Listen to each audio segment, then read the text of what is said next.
there's an interesting case coming out of a suburb in Dallas involving two teenagers who killed parents and now are likely to get out of prison after 5 years, or a little over 5 years. This case happened in August of 2009, where a couple was shot and killed by a 13-year-old boy who was dating their daughter. The two that were shot were Alan and Darlene Nevil. And apparently what had happened is their daughter was dating a 13-year-old boy who they did not want her to date. And as a result of that, the 12-year-old daughter had convinced the boy to shoot and kill both of them. Now, according to the reports, what had happened is the boy shot the father or the stepfather of the girl 5 times and also shot the mother twice. Now, minutes later, police pulled up outside the boy's house just a few blocks away. There they found Darlene's 12-year-old daughter and her boyfriend having celebratory sex. Jesus Christ. It's a disgusting story. Now, here's the incredible part about this and why it's making news today.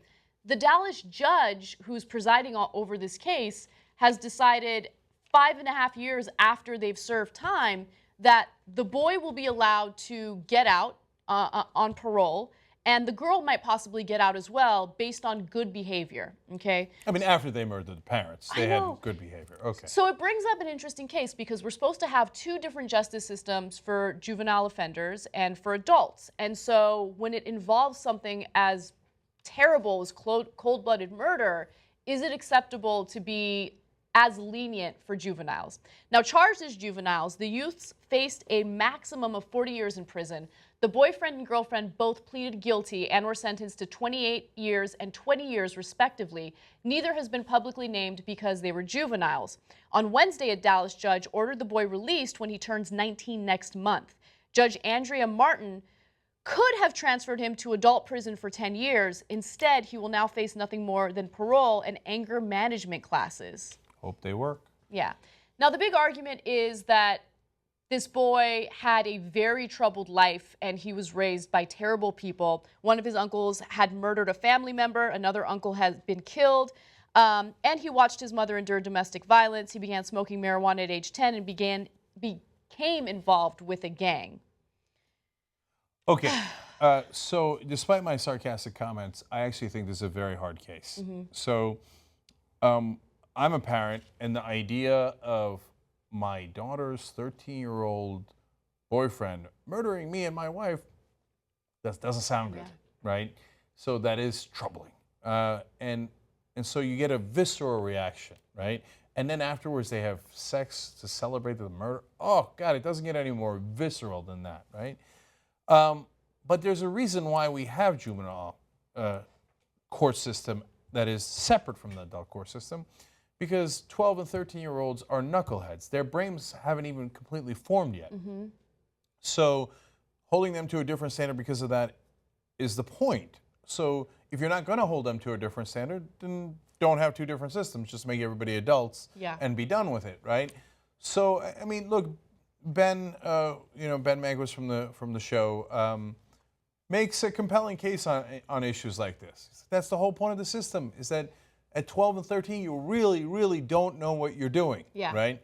And so I think there is a case to be made that, if they, seem in any way rehabilitated, not in any way, in a significant, clear way, rehabilitated and reformed, that you do let them out. So the argument is that he is rehabilitated, right? That he had a very difficult time during the first year of being incarcerated, but after that, or detained, but after that, he made great strides. He got his GED, he succeeded in being a carpenter, and that he would be a productive member of society should he be released on parole. And I understand all that, and I get the point, and overall, I do agree that there should be 2 different systems for juveniles and adults. But at the same time, I just have a hard time believing that at the age of 13, you don't understand the severity of killing someone by shooting them, right? So the mother was shot twice and she died immediately. The way the father was shot is just gut-wrenching. He was shot 5 times, but he didn't die immediately, okay? Apparently, he was able to crawl out of a window and get to a neighbor's home and call for help. And when police arrived and his mouth was full of blood, the only thing he was able to say was the shooter's name. And then he was in the hospital for a few weeks and died because he couldn't recover from the surgery. Now, I don't know. I don't know how I feel. There has to be some sort of test to indicate that this kid isn't going to be any type of harm to society.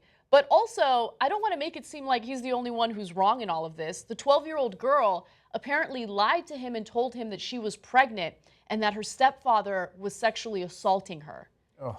So she conspired and was a huge part of this as well. And there's a possibility next year that the judge could release her as well. So you're right. It's a difficult story, but I just find it so hard to believe that at 13 you don't understand that murder is as serious as it is. So let me say a couple of quick things on that and then tell you what I think is really at fault here.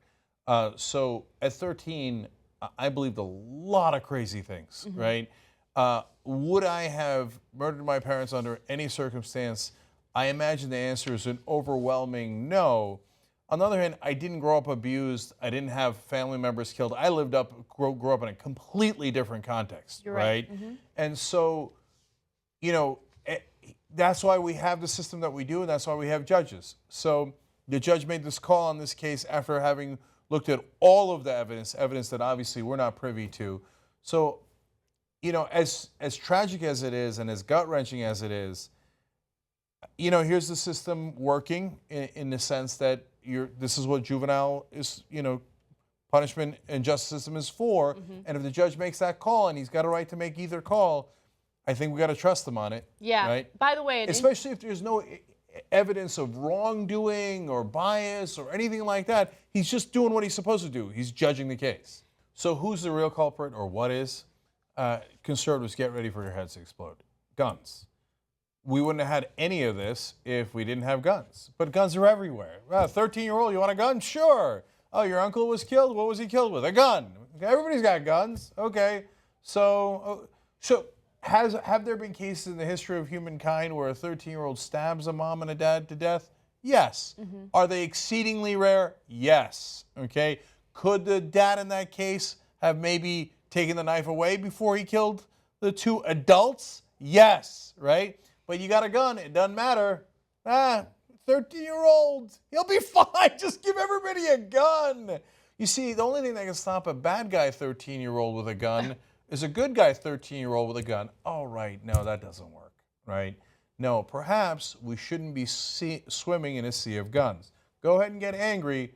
Your only problem is that you know that I'm 100% right, that if he didn't have access to a gun, those people would be alive today.